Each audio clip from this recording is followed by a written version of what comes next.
There's a scene in Spider-Man 2002, the morning after the spider bite.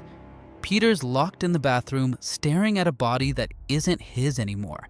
He doesn't say one word about what's actually happening to him. 12 years later, there's a different scene, a different Peter Parker standing in the rain at Gwen Stacy's grave, and he doesn't hide one single thing. He screams until the sound rips. 7 years after that, a third Peter Parker sits completely alone in a room with nothing in it. No photos, no name on the mailbox. Nobody left in the story who remembers his face. 3 actors, 24 years, same character. The great strength of Spider-Man is the fact that he's a real person. He's one of us. Because, everyone fantasizes about being the guy. When you put it on, it's just, you feel stupid. You're like, nah, come on, it's not me. It can't be me. But I would follow Toby anywhere. It's like a brotherhood. That's the whole trick, and it's also the whole problem.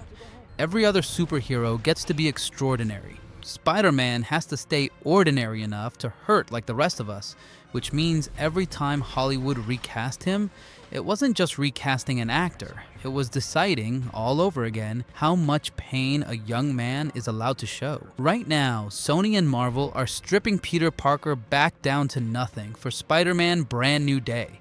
No Avengers money, no fancy suit, a kid in a homemade costume in a tenement apartment. This one almost didn't get made.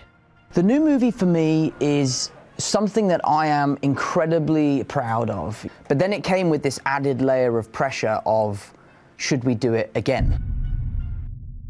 Before that reset erases the last 24 years, it's worth asking what those 24 years actually said about being a young man.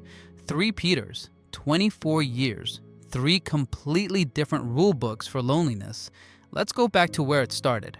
May 2002, Sam Raimi's Spider-Man becomes the first movie in history to cross $100 million in a single weekend, $114.8 million in 3 days, on its way to $825 million worldwide. At the center of it is Tobey Maguire, and he doesn't act like a movie star. He talks quiet. Out of the way! I can't see! There are cars! He moves like someone who's afraid of taking up too much space. I had never made a type of picture that was widely commercially popular. I usually make dark and stranger type pictures that appeal to the general public.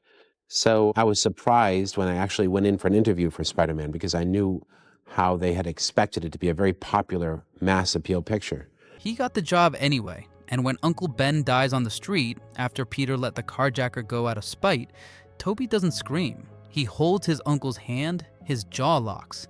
He whispers, tears run down his face, but he swallows every sound. That silence became the whole rule of the trilogy.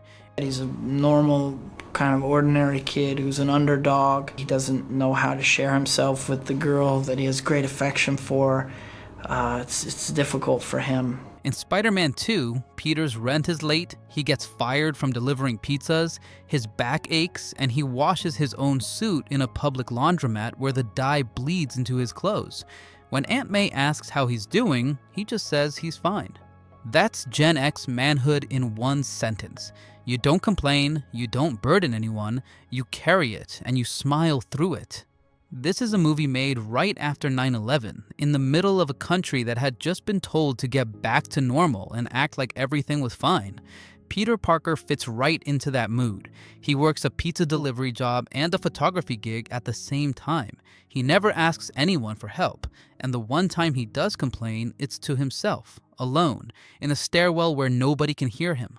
None of that fear ever made it on Tobey's face. That's the whole point of the era. The man holding it together on camera and the man behind the camera were both scared, and neither one let it show. Tobey's Peter Parker was noble. He was good, but his whole life ran on one belief, that a man's worth is measured by how much he can carry without making a sound. That belief finally cracks in the third movie, when a black alien suit starts feeding off his anger and gives him permission to stop holding back. Even Tobey has said that was the point where the character stopped being fully himself. That belief only holds up for so long. 10 years later, Sony handed the mask to an actor who refused to stay quiet. By 2012, the rules had changed. When Mark Webb rebooted the franchise, The Amazing Spider-Man made $758 million worldwide, and Andrew Garfield's Peter didn't swallow anything. When Uncle Ben confronts him, Peter doesn't take the lecture quietly the way Tobey did. He shouts back. Where Tobey buried the character's grief, Garfield built the whole performance around an open wound, an orphan raising himself in his aunt and uncle's house. That reading of Aunt May comes straight from him.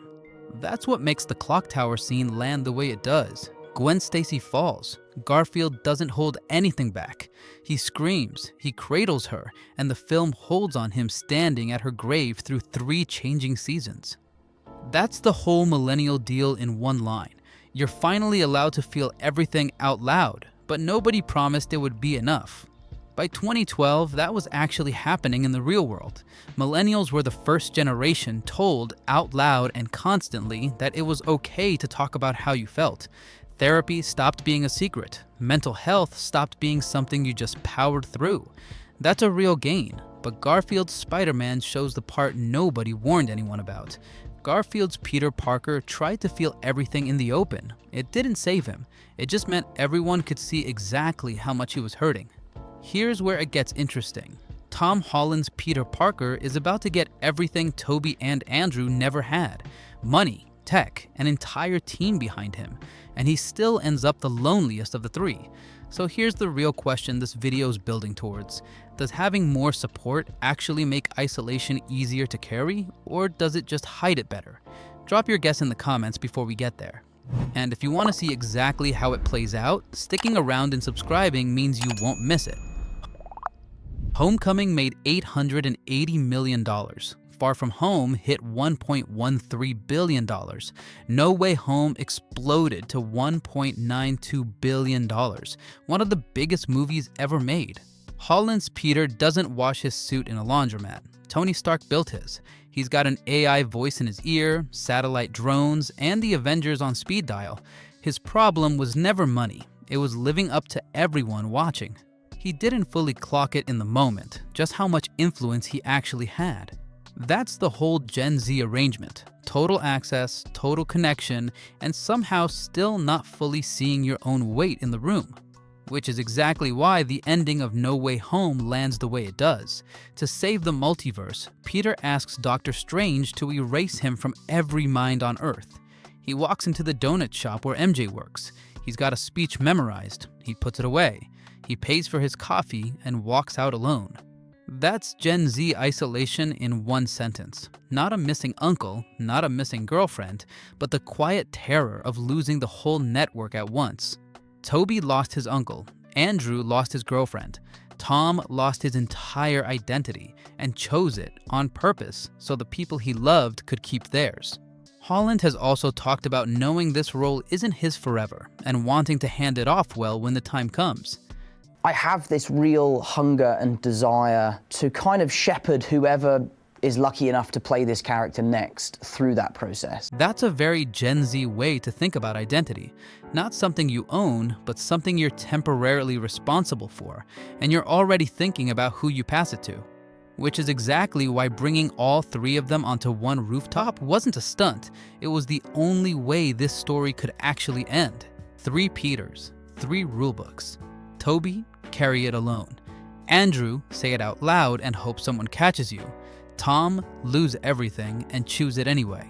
None of them got it perfectly right. Tobey's version is the most morally clear, but it sells the idea that a good man just absorbs pain forever. Andrew's version is the most emotionally honest performance of the 3, but the character around him never quite got to land anywhere. And Tom's version looks like the easy one from the outside. Money, tech, a whole team, right up until the ending proves it was never easy at all. Spider-Man's loneliness was never a flaw the character had to fix. It's the cost of caring about people more than he cares about himself. That's not a weakness. That's the actual superpower. Out of all 3, which version of carrying pain actually sounds the healthiest to you? Let me know in the comments. And by the way, I dig into stuff like this pretty regularly, so if that's your thing, subscribing means you'll catch the next one.